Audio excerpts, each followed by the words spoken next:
Okay, so we've gone through and now we're comfortable finding out our A, B, C and D values. We're going to have a look at our first two examples, example A and example B, and we'll look about how we take this information here now and put it on our graph.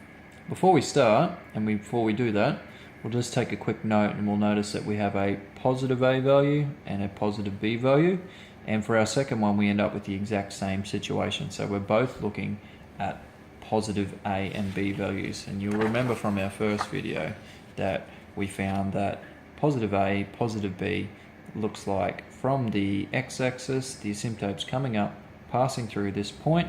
Now we did talk about this in class, but we know that point to be 0, 1, okay, for the standard function. If you're not sure on that, let me know and we can go through that in tutoring. But we know that, again, coming from the x-axis up in that general direction. So we would expect our graph to look something like that, but we don't know where. It could be down, it could be up. In fact, we could cheat already and we can start saying we know the D is about our vertical translation. Here it's telling us it's actually going to bring it down a little bit. So where it was going like that, we should expect it coming down, the asymptote approaching -1. And we also know our C value is going to tell us left or right. Now we need to explore that a little bit further, because if we think about our null factor law, it's actually telling us we need to think about what's in the bracket up here. So really, if we think about, we've got x minus 1, and null factor law tells us that should be equal to 0. So the x value here is actually, adding 1 to both sides, 1. So that's a positive 1, so we'd expect to move the graph in the positive direction, so the whole graph will move slightly to the right. Okay, so that's going to come in handy for us later on. So down 1, slightly to the right. To make life a little easier, what we do is we try and find a few significant points. Now, when we're looking at these particular ones, the exponential, you always want to try and find out the y-intercept, and the y-intercept is where x equals 0. You'll notice that we want to go a little bit to the left or a little bit to the right to try and find another significant point. That's really going to help us with that A, B, and that expansion or that compression, basically to see how steep our graph goes along. So whether does it come up nice and gently, or are we coming up with a nice steep slope? Which one do we choose? Well, that depends on the type of graph we're going to end up with. So if we're thinking about, we have positive A values here, we know from left to right it's going to come up steeply on the right hand side. So in this case we're going to choose to go a little bit to the right so we can gauge that. Going a little bit to the left isn't really going to be that helpful for us for these two. We'll explore that a little later on for C and D rather. Alright, so let's get stuck into it. So we know our function to be y equals 2 to the power of x minus 1, and that's all minus 1. In this case we want to find out when x is 0, when x equals 0. Okay, so off to the side. So let's sub in that 0. So we've got 2 to the power of 0 minus 1, and from that we'll minus 1. So we end up with 2 to the -1 minus 1, and as we talked about before with our index laws, I could go for my calculator here, but I know that I can make that a positive indice by putting it on the bottom. So it's really like 2 to the power of 1 on the bottom. And as we know, 1 divided by 2 to the power of 1, 2 to the power of 1 is just 2. So it's like a half take 1. So we're going to end up with a negative a half. So our point when x is 0, our y coordinate or other part of our coordinate will be negative a half. So that's going to be helpful for us. So if we're thinking about over on our graph here, we said before that our, way back over here in fact, let's get that one back. We said over here that we should, for a general form, pass through 0, 1. Well, this is telling us that we're going to pass a little bit below that. Okay, in fact, it's on the negative, it's going to be below the x-axis. Would we expect that? Well, yes we would, because we know that the whole graph has been moved down. So that makes sense so far. So if we think about it, what do we got? We're going to end at a point, it's going to be down about a half. So if I call that y equals 1, a half will be about there. So we know it's going to pass through that point.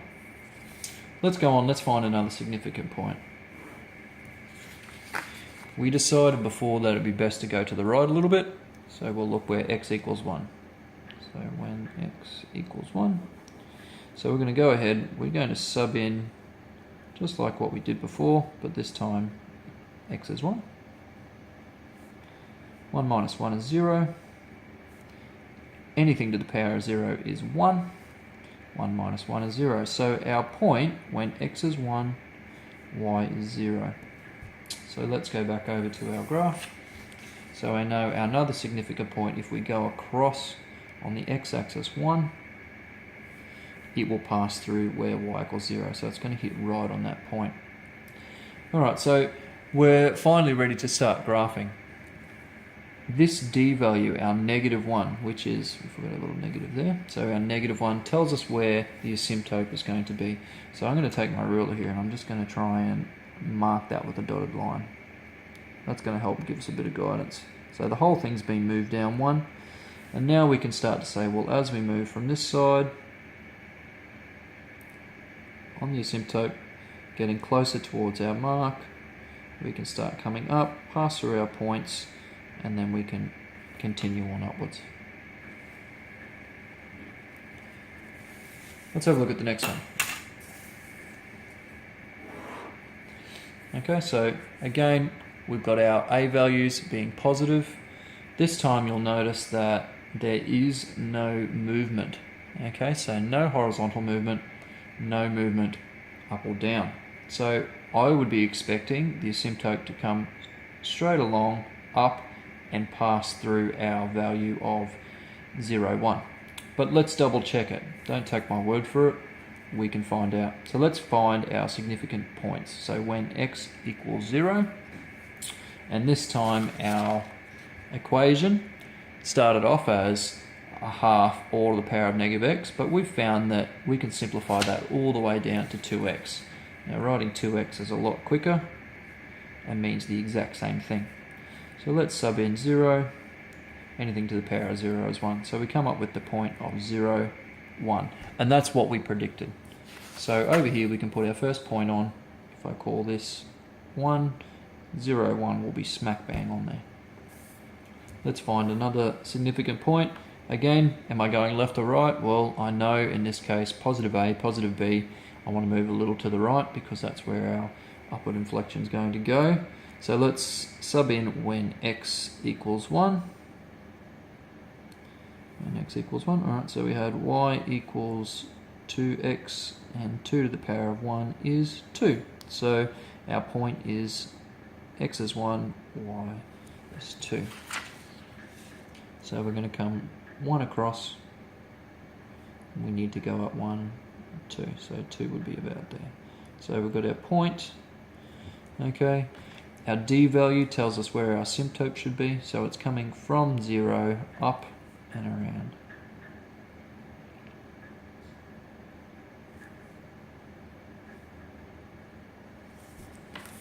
Okay, I'll pause it there and we'll go on and we'll have a look at what's going to change when we end up with negative A's, down here negative B's, and again we've still got some vertical movement.